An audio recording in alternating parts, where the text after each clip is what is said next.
সালামু আলাইকুম, welcome to brothers auto service. আশা করি সবাই ভালো আছেন। আজকে আপনাদেরকে দেখাবো হেরিয়ার 2024-এর মাল্টিমিডিয়াকে আপনারা যেভাবে অ্যান্ড্রয়েডে কনভার্ট করবেন সেই প্রসেসটাই দেখাবো।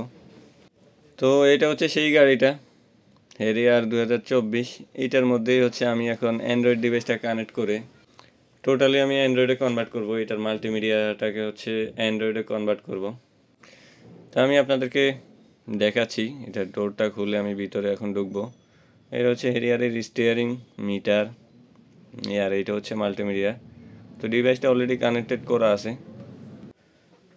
এখানে হচ্ছে মেনুতে ক্লিক করবেন। ডিভাইসটা কানেক্ট করার পরে এখানে এসি প্যানেলের সাথে হচ্ছে বাটনগুলো দেওয়া আছে, সব টাচ। আপনি এখান থেকে মেনুতে ক্লিক করবেন, হচ্ছে এরপরে অ্যাপেল কারপ্লেতে ক্লিক করবেন।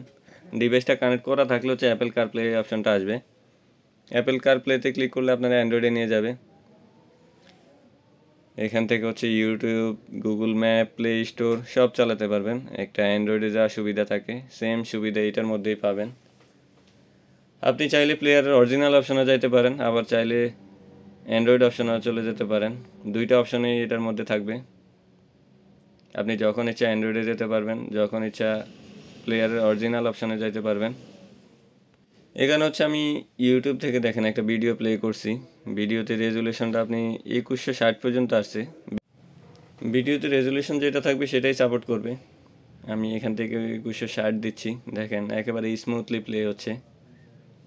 এটা হচ্ছে বাফারিং করবে না। আপনি চাইলে এই ডিভাইসটাতে হচ্ছে মোবাইল থেকে নেট শেয়ার করতে পারেন, অথবা এই ডিভাইস হচ্ছে সিমের অপশন থাকে, সিম থেকেও আপনি নেটটা দিতে পারেন। দুইটা অপশনেই আছে। খুবই দারুণ একটা ডিভাইস। এই অরিজিনাল প্লেয়ারটারে আপনি চাইলেই চেঞ্জ করতে পারবেন না, কারণ এটার মধ্যে হচ্ছে এসি প্যানেলের অপশানগুলো থাকে। গাড়ির হচ্ছে বিল্ট ইন প্লেয়ার এটা। তা আপনি এখানে একটা ডিভাইস কানেক্ট করে হচ্ছে অ্যান্ড্রয়েডের সুবিধাটা পাচ্ছেন। যাদের এই মডেলের গাড়িটা আছে তারা চাইলে আমাদের কাছ থেকে ডিভাইসটা সংগ্রহ করতে পারেন। আমাদের ঠিকানা হচ্ছে বারিধারা জে ব্লক 18 নম্বর রোড। এখানে আসলেই পেয়ে যাবেন।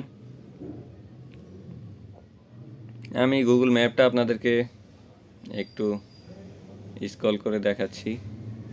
এখান থেকে লোকেশনটা সার্চ করে আপনি গুগল ম্যাপটা তো সুবিধা নিতে পারেন। বাংলাদেশের ম্যাপে আপনি ইউজ করতে পারবেন, যেহেতু জাপানিজ অরিজিনাল প্লেয়ারগুলোতে বাংলাদেশের ম্যাপ ইউজ করা যায় না। ওইটা হচ্ছে জাপানের ম্যাপটাই দেখায়।